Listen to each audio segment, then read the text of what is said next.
नमस्कार, मैं हूं आपके साथ चंदन भारद्वाज। आइए नजर डालते हैं दिल्ली एनसीआर से जुड़ी तमाम खबरों पर और शुरुआत सबसे पहले कोरोना वायरस के नए वेरिएंट ओमिक्रॉन के संक्रमण को रोकने के लिए दिल्ली सरकार ने अपनी कमर कस ली है। दिल्ली के मुख्यमंत्री अरविंद केजरीवाल ने कहा है कि ओमिक्रॉन की रोकथाम के लिए अगर जरूरत पड़ी तो उनकी सरकार क्रिसमस और नव वर्ष से जुड़े कार्यक्रमों के आयोजन पर भी रोक लगा सकती है। हालांकि उन्होंने स्पष्ट किया कि वर्तमान हालात को देखते हुए ऐसे किसी उपाय की आवश्यकता नहीं है। सीएम केजरीवाल ने कहा कि दिल्ली सरकार वायरस के ओमिक्रॉन वेरिएंट से निपटने के लिए पूरी तरह तैयार है और वो इस मुद्दे पर लगातार विशेषज्ञों से संपर्क में बने हुए हैं। बता दें कि दिल्ली में अब तक ओमिक्रॉन वेरिएंट के 2 मरीज सामने आए हैं।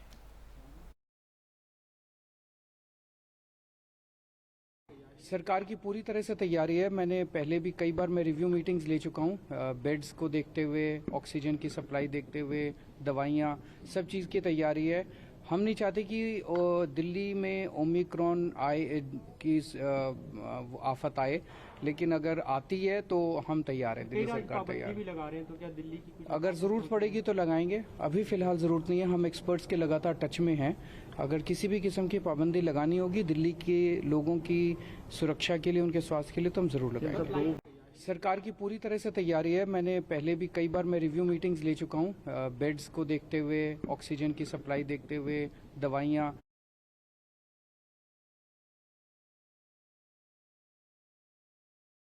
रुक करते हैं अगली खबर का। कोरोना के नए वेरिएंट ओमाइक्रॉन को लेकर राजधानी में अलर्ट को देखते हुए अब सरकार ने स्कूलों को लेकर बड़ा ऐलान किया है, जिसके चलते राजधानी में फिलहाल स्कूलों को बंद रखने के आदेश दिए गए हैं। इस संदर्भ में सीएम केजरीवाल ने कहा कि स्कूलों को खोलने का फैसला विंटर वेकेशन यानी सर्दियों की छुट्टी के बाद ही लिया जाएगा। साथ ही उन्होंने कहा कि एयर क्वालिटी कमीशन से हम इस बारे में बातचीत करेंगे। सीएम ने कहा कि अभी तो विंटर वेकेशन आ रहे हैं, ऐसे में मुझे लगता है कि उसके बाद ही कुछ फैसला होगा। बता दें कि प्रदूषण पर हुई रिव्यू मीटिंग में पर्यावरण मंत्री गोपाल राय ने जानकारी दी थी कि कक्षा 6ठी से ऊपर की क्लासेस को जल्द खोला जा सकता है और 20 दिसंबर से प्राइमरी क्लासेस शुरू हो सकती है। इसके लिए एयर क्वालिटी कमीशन को प्रस्ताव दिया गया है। फिलहाल अंतिम फैसला आना बाकी है।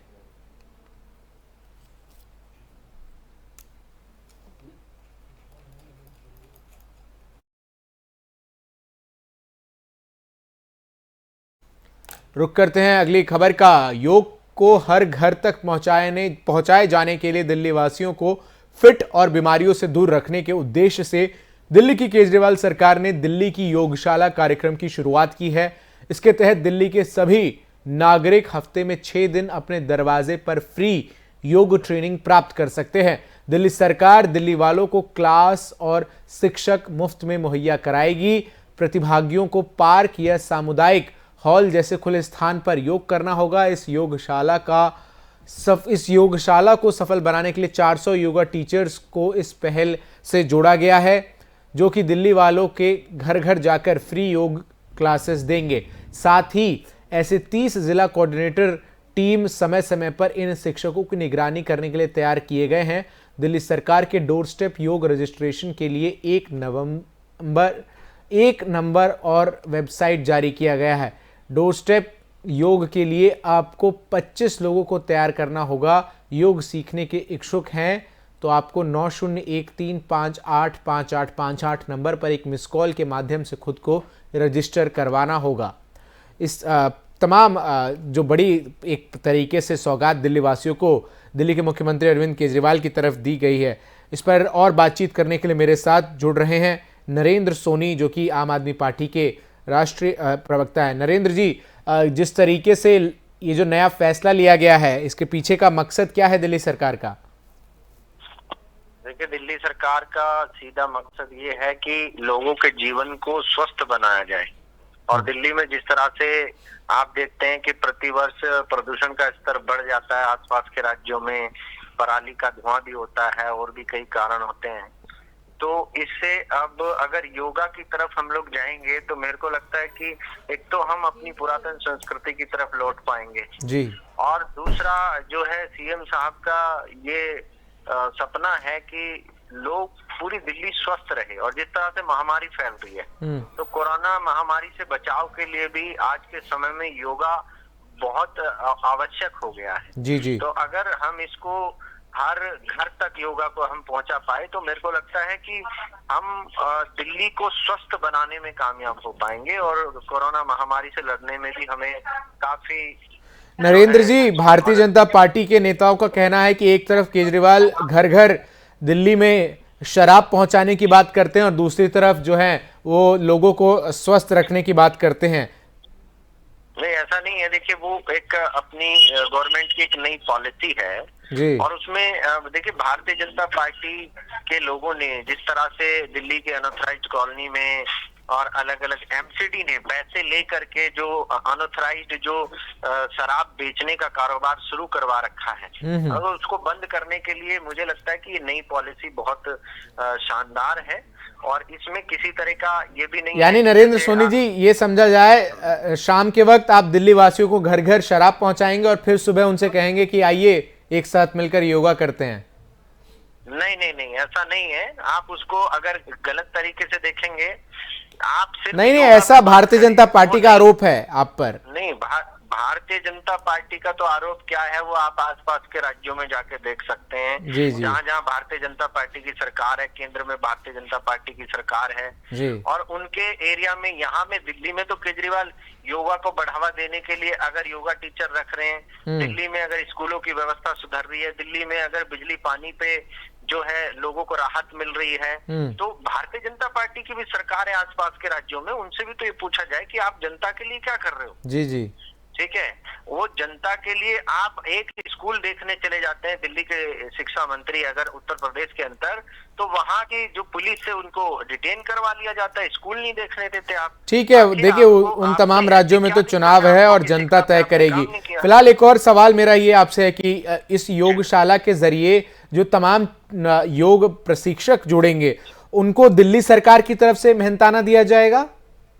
जी जी, बिल्कुल बिल्कुल बिल्कुल। जो प्रशिक्षक है वो दिल्ली सरकार ने ट्रेन किए हैं, 400 ट्रेनर को तैयार किया गया है जी। और जैसा कि आपने अभी अपनी रिपोर्ट में बताया, माननीय मुख्यमंत्री जी ने भी कहा कि अगर 25 लोगों का एक ग्रुप एक नंबर पे मिस कॉल करता है जी, तो वहां पे दिल्ली सरकार एक ट्रेनर भेजेगी और वो ट्रेनर जाके वहां मतलब एक ये कंफ्यूजन क्लियर कर दीजिए दर्शकों के लिए, 25 लोगों को ग्रुप को अलग अलग कॉल करना होगा या कोई एक व्यक्ति मिस कॉल करेगा और वो 25 लोगों को इकट्ठा कर लेता है?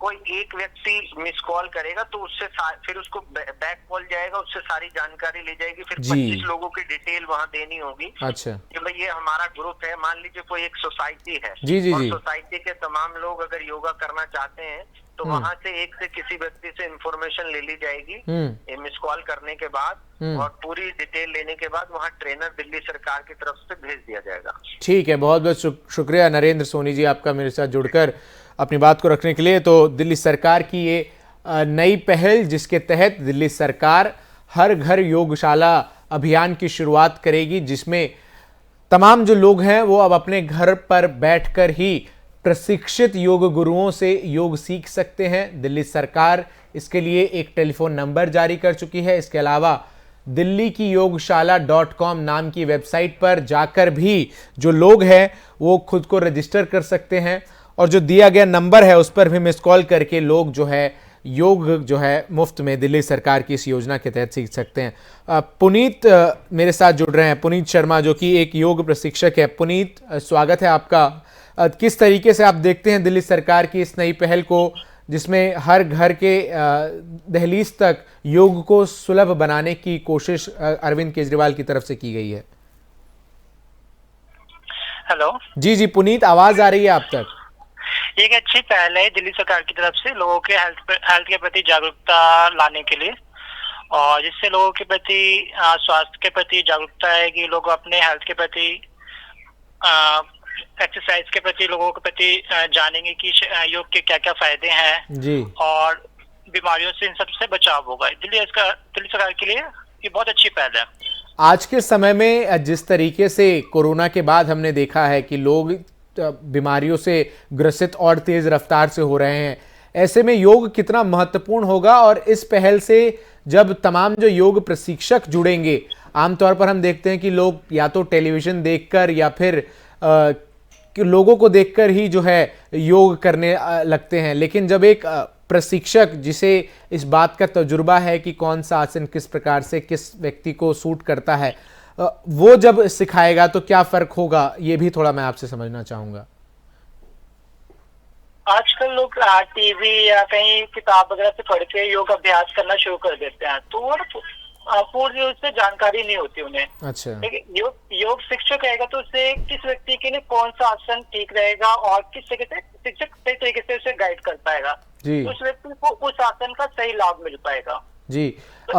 एक और बड़ी जानकारी आपसे मैं जानना चाहूंगा कि इस पूरे अभियान से तकरीबन 400 योग प्रशिक्षकों को जोड़ा गया है।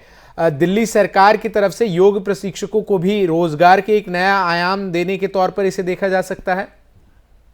ये दिल्ली सरकार की बहुत अच्छी पहल है, और जिससे पहले काफी योग शिक्षकों को रोजगार के लिए तो बहुत बड़ी दिक्कतें आती थी जी। लोग योग शिक्षक पढ़ाई तो कर लेते थे योग शिक्षक में, लेकिन उन्हें नौकरी की बड़ी दिक्कत होती थी। जी जी। तो योग इससे जितने भी योग शिक्षक है बहुत ज्यादा खुश हैं, और दिल्ली सरकार का सभी इसे सपोर्ट भी कर रहे हैं कि ये सरकार को ये पहले कदम उठाना चाहिए जो अब दिल्ली सरकार ने उठाया है। ठीक है। बाकी की जो सरकारें उठी थी उनसे पहले उन्हें भी ये कदम उठाना चाहिए। बहुत बहुत शुक्रिया पुनीत शर्मा आपका मेरे साथ जुड़कर अपनी बात को रखने के लिए। तो निश्चित तौर पर एक बेहतरीन पहल दिल्ली सरकार की तरफ से यहाँ की गई है, जिसको लेकर पुनीत शर्मा जो कि योग प्रशिक्षक हैं वो भी जानकारी दे रहे थे। अब आगे रुख करते हैं अगली खबर का। दिल्ली के सड़कों पर पिछले 1 साल से चल रहे किसान आंदोलन के बाद एक बार फिर से शाहीन बाग में आंदोलन की सुगबुगाहट तेज हो गई है। इसी को लेकर खुफिया एजेंसियों ने भी अलर्ट जारी कर दिया है। दिल्ली पुलिस को शक है कि कुछ लोग प्रदर्शन करने का विचार कर रहे हैं। इस दौरान खुफिया एजेंसियों ने दिल्ली पुलिस को इस तरह के इनपुट दिए हैं। हालांकि इस इनपुट के बाद जामिया नगर और शाहीन बाग में जहां प्रदर्शन पहले हुए थे, उन इलाकों पर सुरक्षा के कड़े बंदोबस्त कर दिए गए हैं। फिलहाल डीसीपी ने बताया है कि बढ़ते हुए अपराध को काबू करने के लिए सुरक्षा बढ़ाई गई है। बता दें कि बीते साल हुए सीएए और एनआरसी के विरोध में शाहीन बाग में सरिता विहार और कालिंदी कुंज रोड पर प्रदर्शन हुआ था। नागरिकता संशोधन कानून के विरोध में दिल्ली में कई इलाकों में सरकार के खिलाफ विरोध प्रदर्शन भी हुए थे। कई इलाकों से हिंसक तस्वीर भी सामने आई थी। इसी को लेकर पुलिस प्रशासन भी अब अलर्ट नजर आ रहा है।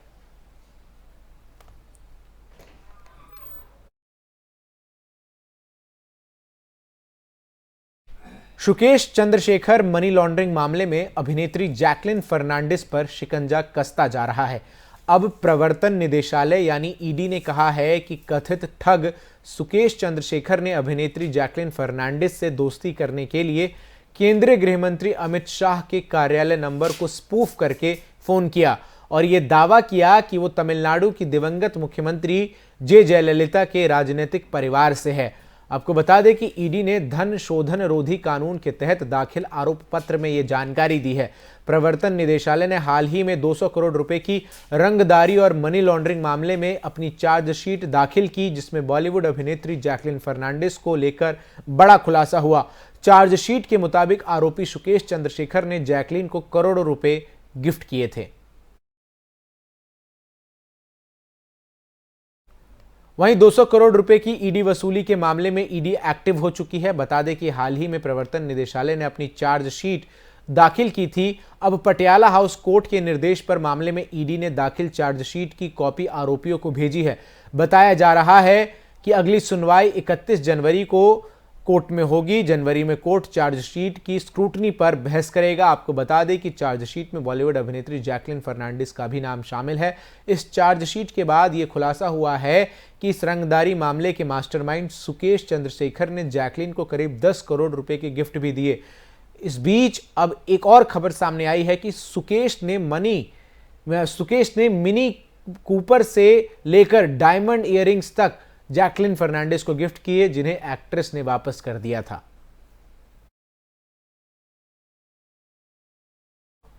फिलहाल के लिए दिल्ली एनसीआर से जुड़ी तमाम खबरों में बस इतना ही। देश और दुनिया की तमाम खबरों के लिए जुड़े रहिए एफएम न्यूज के साथ।